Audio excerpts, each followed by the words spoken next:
Hi everyone. So it's 5 weeks out from the referendum date for the Voice to Parliament referendum. Look, no might still win. It looks as though they're going to lose, but they might still win. Who knows? A compelling piece of evidence might come forward, or some emotional story, or some picture in the paper might happen and change the way people think. But I'm going to call it already. I think they've already made a lot of mistakes, and that this has been a failed campaign. And this is my 5 reasons why the No campaign has dropped the ball on this one. First off, they compelled people to moralise.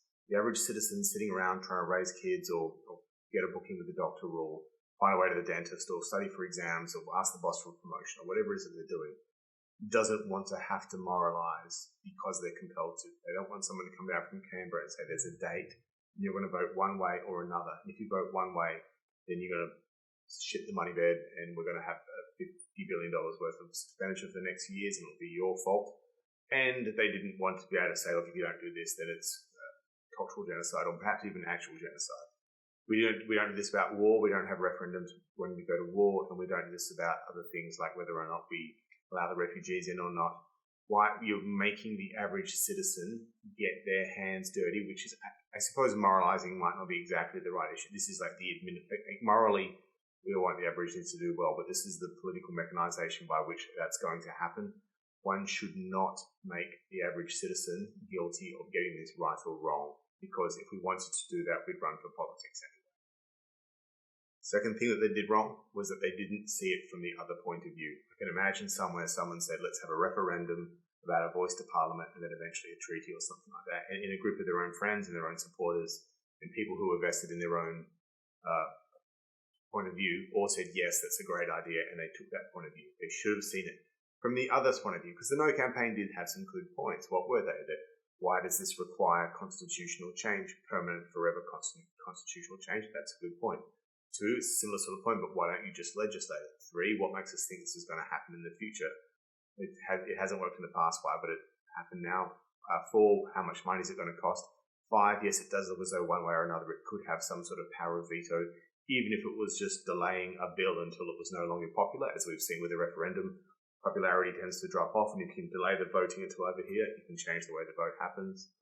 The arguments that the inner city Aborigines might not necessarily represent the best interests of the rural Indigenous people, kleptocracy, I could go on, right?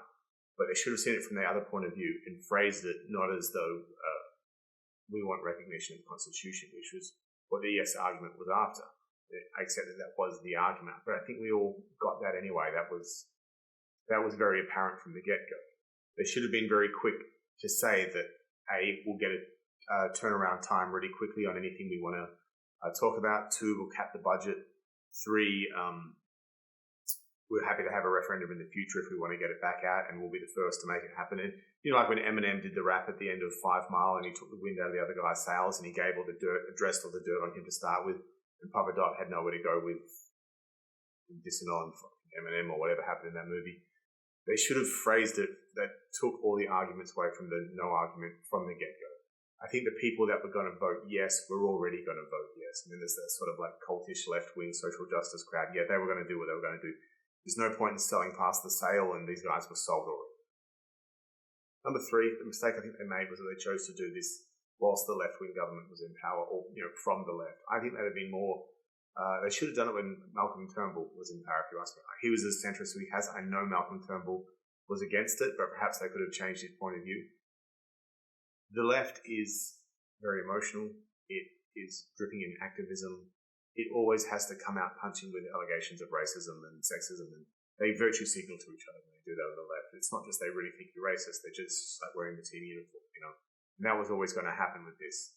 Guys like Thomas Mayo, I understand he's a communist, and there's quite a few voices within the Voice that the right has been able to produce out that have said some very neo-Marxist things in all of this. It was the wrong thing to do it from the left-wing point of view. The left-wing's like the boogeyman. There's too many skeletons in their closet, and the extremes of feminism and the extremes of the LGBT crowd, especially the T crowd, it's the sort of thing that they didn't need to touch, the Indigenous population didn't need to touch. They'd have been better off doing it from the centre or from right-wing, because right-wingers are more open on free speech. They're more fiscally responsible, and they're better able to think things through logically sometimes. And they are small government, and it would have been a real selling point for the No to say, hey, look, We want to be as small as possible. We don't want to delay the parliament at all. We're going to cap the budget. We're not going to shit the money bed. And that would have been better done from the right of politics. Fourth problem is they didn't address the common man. And that's tough for them. I accept that it's a tough point. But they went, like Hillary Clinton did, they went with celebrities. And they went with big corporate money, which isn't popular at the moment. And what the common man's problems are at the moment is definitely cost of living. Cost of living is just all anyone's talking about. But it's the sort of like the right-wing nut jobs on Twitter are kind of who we need to be addressing right now. They're the guys that have proper concerns, and except for the youth, that is, but like older Australians, sort of like older Americans that voted Trump, that's who you've got to be addressing. That crowd hates buzzwords around racism and wokeism and social justice warrior and stuff. That's the crowd that got Trump to support. What they wanted to know was, is this going to become a corrupt lobby, which it clearly would be if it succeeded? Is this just going to be more powerful people shitting on us? Is this just going to delay the parliamentary process? Is this just going to be the news hour, or hashtags on Twitter are going to be chewed up with some political shit that everyone's sick of? What's it going to cost? These are the sorts of issues that should have been addressed. And similar to my first point, that's how they should have phrased this. Rather than say, please vote yes, they would have said, assumed, closing the gap is a good thing, which is fair enough. Everyone's sold on closing the gap. But they should have made the campaign about, here's why it's a no-brainer and why it's not going to cost anything and why it's super easy. And genuinely, they should have made it super easy because it's the only way they're going to get through. And lastly, I just think the whole idea was simply wrong. Now, I made a video before on why I'm voting. I think I'm voting no. I will at this point in time. It's not a slam dunk from my point of view. I might still vote yes. It's not easy peasy lemon squeezy. But there are really good, valid reasons why this is stupid. Number one, this thing will be corrupted in no time. Like, as soon as you get to influence the supreme seat of power in anything, anywhere, if you can influence that, you will be corrupted in 5 seconds. Whether it's mining money, whether or not it's like a woke activism or the SJW activism, or whether or not it's the media smearing you. One way or another, they're going to find pictures of you with a goat, and they're going to get leverage over you. Anything that can influence power will be corrupted in 2 seconds. They didn't learn that lesson.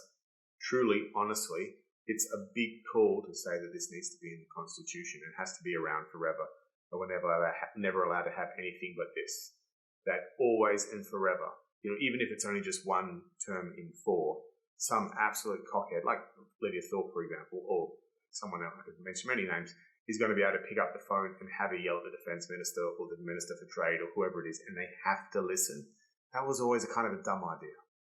Should have really gone hard on limiting the scope on this and gone to the people with a hard scope about these. We're not going to call the ATO over anything. We're not going to call the Reserve Bank over anything. And they should have said from the get-go, hard and fast, in the wording of the referendum that we're going to vote on, those things are off the table from the beginning. Not doing that was a really bad idea.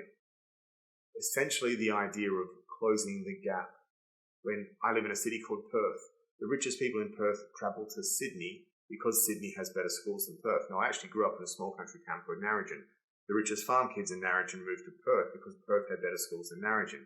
But even in Narrogin, there were kids from Wickerpin, Williams and Pickering busing in because we had better schools than them.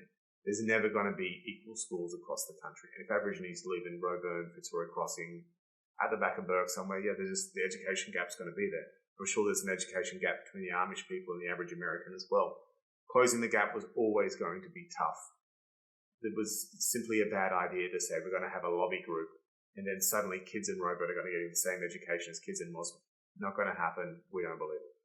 So there you go. There's the 5 reasons why I think the No campaign got it wrong. They compelled the average dude in the street to moralise. They didn't see it from the other person's point of view and take the wind out of the sails of the no argument from the get-go by framing it in a way that it couldn't be argued against. They chose the left. They didn't get down in the streets and address the common man and empathise with their predicament at the same time. And the argument was just a bad argument to start. I'd like to add at the end of this that I feel really sorry for Anthony Albanese on this. We have had reasonably incompetent right-wing government for 3 terms. We had a right-wing government before that for 4 terms. In fact, since I've graduated school, we've only had a left-wing government for 2 terms. And finally, we've got a 3rd term. And although I do vote slightly on the right, I do think it's a good idea to have 3 terms of right-wing government and 2 terms of the left, 3 of a right, 2 terms of the left. You've got to keep everyone happy. You've got to have a balance. this could be the end of the first left-wing government we've had in years.